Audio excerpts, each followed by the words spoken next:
10 tips to stop overthinking. Take back control of your life. Overspending, relationship issues, and career choices are just a few common areas where overthinking can lead to anxiety and stress.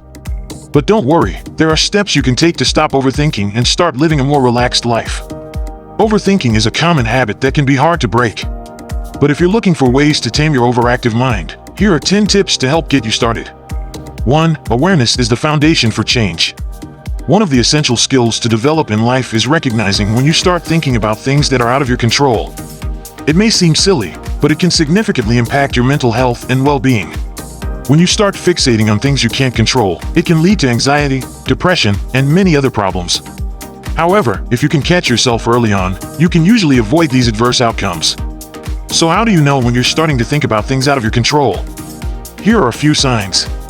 1. You are ruminating on thoughts or worries that won't disappear.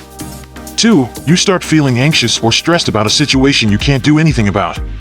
3. You start making plans in your head about how to deal with a situation that hasn't even happened yet. 4. You obsessively check the news or social media for updates on a situation that's out of your hands. 5. You start avoiding people or situations because you're worried about what might happen. If you notice any of these signs, it's essential to take a step back and remind yourself that there are some things in life that you can't control. Don't waste your time and energy fixating on something you can't change. Focus on the things you can control, and remember that worrying won't do you any good. 2. Focus on the activities that help you achieve your goals. Overthinking is a common problem that can lead to anxiety, depression, and other mental health issues.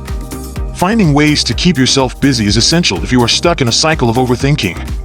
One of the best ways to do this is to set goals for yourself and work towards achieving them. It will help to focus your thoughts and give you a sense of purpose. Also, try to find activities you enjoy and make time for them daily. It can be anything from reading or going for walks to playing an instrument or painting. By keeping yourself busy and focusing on positive activities, you can break the cycle of overthinking and start to feel better. 3. Write down your thoughts. Overthinking can be a real pain, quite literally. Studies have shown that too much rumination can lead to anxiety and depression. Not to mention, it can keep you up at night when you're trying to sleep. So what's a person to do when their mind just won't shut off? One helpful technique is to write down your thoughts. Get a piece of paper and a pen, and start jotting down whatever is on your mind. Don't worry about making sense or being concise. Get the thoughts out of your head and onto the page. Once they're out in the open, you may find that they're not as daunting as they seemed. And if you're still feeling stressed, try writing in a journal for 20 minutes each day. It can help to clear your mind and give you a sense of perspective. So next time you find yourself overthinking, grab a pen and paper. It might be the best medicine. Image from Canva selected by the author. 4. Take time to overthink. Many of us go through the day on autopilot, not paying attention to our thoughts. But if we take a step back and filter our thoughts, we may be surprised at what we find. Some of our thoughts may be positive and affirming, while others may be negative and judgmental.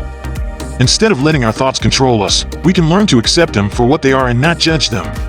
It can be tricky, but it's worth taking the time to do it. By filtering our thoughts, we can become more aware of our patterns and learn to respond to them more positively. 5. Accept your thoughts. Your brain is full of thoughts.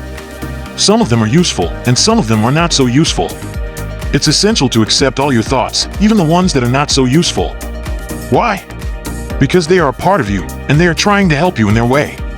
The trick is learning to listen to your thoughts and decide which ones are worth listening to. Here's an example. Let's say you're taking a test, and you start thinking, I'm going to fail this test. This thought is not very helpful because it's based on fear. Fear is not a very reliable guide because it often leads us to believe things that are not true. In this case, the better thought to listen to would be something like, I can do my best on this test. This thought is based on confidence and will help you do your best. So the next time you catch yourself thinking a negative thought, try to listen to the positive thought underneath it. Your positive thoughts are trying to help you.